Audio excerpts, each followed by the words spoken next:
Caribou és el guanyador del Premi Telencambra 2021, Objecte Singular i 3D. Benvinguts i felicitats. Moltes gràcies. Gràcies. Què és Caribou? Perquè m'han explicat que, escolta, feu objectes d'un sol ús i completament sense plàstic. És així, oi? Correcte. Així és. Quin tipus d'objecte? Sí. Vam fundar Caribou amb la determinació i el compromís de generar impacte, de generar un impacte positiu per les persones i pel planeta i sobretot en aquest context de repte social tan gran que tenim per endavant, que és el del canvi climàtic, i més concretament, en el nostre cas, en el dels plàstics d'un sol ús. D'acord? Aleshores, des de la nostra fàbrica de Sant Cugat i per tot el món, som pioners en el desenvolupament i en l'ús de nous materials de base de cel·lulosa 100% lliures de plàstic per substituir el plàstic que tant trobem encara en el nostre dia a dia per tot arreu. I sou innovadors perquè és que el que he llegit és que tot allò que havien venut fins ara hem estat enganyats. És a dir, plàstic sempre n'hi havia. Efectivament. Tot creiem que no n'hi havia, no? Sí, efectivament, els gots portaven un recobriment de plàstic. La majoria de gots de cartró el porten. Per tant, no és Nosaltres- el que ens han dit fins ara. No és així, és correcte. Sí, ens trobem que hi ha molta indústria que ve del plàstic, encara amb molta capacitat instal·lada d'aquest tipus de productes que requereix de donar continuïtat al seu dia a dia. No? Aleshores, en general ens trobem, i no només en el nostre sector, sinó en el món de la sostenibilitat, que hi ha molt del que es diu greenwashing, no? És a dir, és molta intencionalitat, però en realitat poca cosa verídica al final. Si no es fa servir el plàstic, què és el que fos servir? Cel·lulosa. Productes de 100% cel·lulosa, 100% cel·lulosa, el paper. De fet, el paper el que es tracta és de, com deia inicialment, que desenvolupem nous materials de base de cel·lulosa, es tracta de dotar-lo d'aquells elements mecànics que el que et serveixen és per donar-li les propietats que fins ara només tenia el plàstic, d'acord? És a dir, la resistència a l'aigua, la cel·lulosa absorbeix, la resistència als olis, la resistència als greixos, la resistència o les porositats que requereixes perquè no hi hagi oxigen i no entri l'oxigen, per exemple. Tot això són reptes que encara s'han d'anar resolvent, alguns nosaltres ja els tenim resolts, com són la de l'aigua i la del greix, i això és una cosa que ha d'evolucionar i molt. I això pots fer aplicant tècniques sobre la cel·lulosa que permetin que no sigui transpirable o que tingui les qualitats del plàstic. És fàcil de fer-ho això o requereix també una complexitat tècnica, tecnològica, d'innovació que fins ara no existia? Nosaltres tenim un equip d'I+D molt centrat i amb molta experiència en el món de la cel·lulosa i al final el que es tracta és de que qualsevol element que hi afegim a la cel·lulosa tingui un comportament, diguem-ne, sostenible, d'acord? És a dir, seria senzill, entre cometes, aconseguir això, com també ja s'ha aconseguit, amb barreres de plàstic, no? És a dir, al final el plàstic l'hem utilitzat en molts llocs on no ens pensàvem que hi era. Nosaltres no, i això és el gran repte. Nosaltres només utilitzem materials naturals que es puguin compostar. De fet, tota la nostra gamma de productes és Compostable domèstica i, a més, tenim les certificacions de productes 100% lliures de plàstic. Llavors és un projecte i un procés en continu desenvolupament. Per tant, podem dir que a Catalunya, i no sé si arreu, és l'únic plat i got que es pot posar al contenidor marró. Ara mateix, que nosaltres tinguem coneixement, som la primera indústria que només utilitzem productes 100% lliures de plàstic. Això vol dir que finalment van, com dèiem, en aquesta composta Sí. i per tant no és reutilitzable això. Això es desintegra. No, es pot reutilitzar Molt bé. i es pot compostar.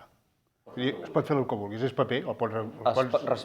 Reutilitzar en el reciclatge. És a dir, El pots posar al contenidor blau. es pot posar al contenidor blau perfectament. Perfectament, sí. De fet, això depèn molt de la zona europea on siguis, sobretot a nivell europeu, perquè hi ha zones o països on tenen, diguem-ne, els sistemes i els circuits del compostatge molt resolts i d'altres potser on no tant. Aleshores, el fet que pugui ser tant reciclable com el paper normal i corrent, com compostable, dona una versatilitat al final de vida del producte. Entenc que la prioritat també és reutilitzar, per tant, si tu tens a casa el pots fer servir en diverses ocasions, no? Si no és que Bueno, se t'ha fet... El pots fer servir. Depèn del que has menjat. El que passa que efectivament, el que passa que l'important és que una vegada l'has fet servir el puc tornar a reutilitzar via reciclar-lo, tornar-lo a fer entrar en el circuit de producció d'un altre producte o d'un paper. I això que esteu fent amb aquest tipus de producte, que estem parlant de plats, gots, això és molt exportable a altres sectors, a altre tipus de productes, esteu treballant-hi també, o almenys us heu centrat en això, què esteu fent? Ens hem centrat en allò que coneixíem millor, que tractàvem des de feia molts anys, però no és limitatiu. De fet, els materials que nosaltres utilitzem i els que estem desenvolupant són aplicables a qualsevol lloc on hi puguem posar un aliment, però no només on hi posem aliments, també podrien servir per moltes altres coses.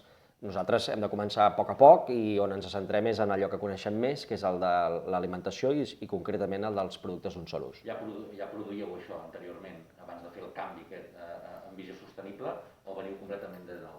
No. Com a companyia... Som nous. Som de fa un any que existim i ens fundem amb aquesta determinació, que és la de només utilitzar productes 100% sostenibles. El repte és que la gent el faci servir, i perquè la gent el faci servir això ha d'estar a les botigues, ha d'estar a llocs on es pugui, en punts de venda, en aquest moment com esteu, no? És a dir, esteu venint per internet, teniu ja gent que està distribuint el producte, com ho feu?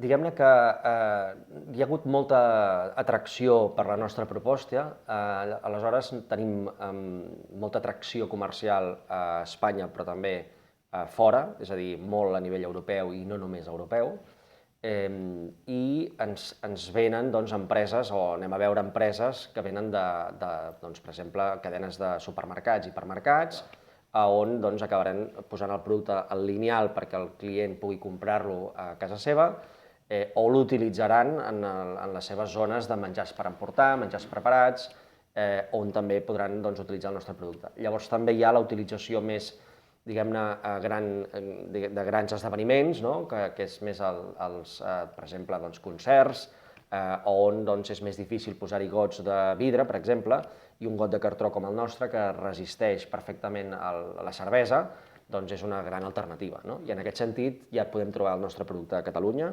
a casa nostra, i el podem trobar a molts països del nivell del món. A Catalunya, a altres regions d'Espanya també, tot Escandinàvia, Portugal, França. Una cosa és vendre plats i gots, l'altra cosa és explicar uns valors, no? I finalment, si es venen a través de grans cadenes, també tu li has de dir a la gran cadena, escolti, això vengui-ho bé, perquè finalment no venem això només, no? Venem el 100% de reciclatge, etc. I això després de tants anys que s'han vengut també coses sopars de duro, no? Que deien que això era la panacea i no era. No passa res, ja està. Després de tants anys, què? Ara com venem aquests valors, no? Com expliquem això? Jo crec que el que és molt important en aquest sentit és el dotar del que dius d'una veracitat, i que no només anem a dir que fem coses fantàstiques, sinó que ho demostrem. I com es demostra això? Doncs això es demostra a través de tercers, que són empreses certificadores, líders que existeixen a nivell europeu i a nivell mundial, Amb certificacions? que et diuen, doncs escolta, això que diuen aquests senyors, jo ho certifico d'aquesta manera. Així nosaltres ja hem obtingut que tots els nostres productes són lliures de plàstics. D'acord? Tenim una certificació d'Interco, que és un dels líders certificadors, que ja ens diu que els nostres productes els nostres gots són lliures de plàstic. Però les grans cadenes de distribució ho han agafat molt bé, perquè era una necessitat no coberta. I el que nosaltres proposem és un context general de tota la gamma de productes d'una manera molt concreta que fins ara no existia. Vull dir, els primers inputs han sigut molt bons, molt positius, i de fet alguns d'ells ja han començat a treballar. I una cosa és l'ús casolà, que finalment el tindrem allò que fas la festa d'aniversari o Sí. però després també hi ha segura que hi ha institucions públiques, Clar, hi ha empreses de càtering, tot això s'hi ha de volcar, no? Clar. Sí. Hi ha molts llocs, hi ha molts moments del nostre dia a dia que són molt, diguem-ne, on el plàstic hi jugava un rol molt important i tenia uns avantatges importants també des de l'òptica, diguem-ne, de l'ús, no del fi de vida del producte, que aquest ja sabem que és el gran problema que tenim. Però en quant a ús, garantia unes higienes, garantia una sèrie de coses que ara hem de garantir d'una manera sostenible. i això és el que nosaltres aconseguim amb la nostra proposta. Doncs moltes felicitats per aquest Premi Talent Camp 2021, Objecte Singular i 3D, Caribou, un objecte singular que és singular perquè és el primer que realment és lliure de plàstics, i això calia premiar-ho. Gràcies i molt bon dia. Moltes gràcies. Gràcies a vosaltres. Gràcies. Gràcies.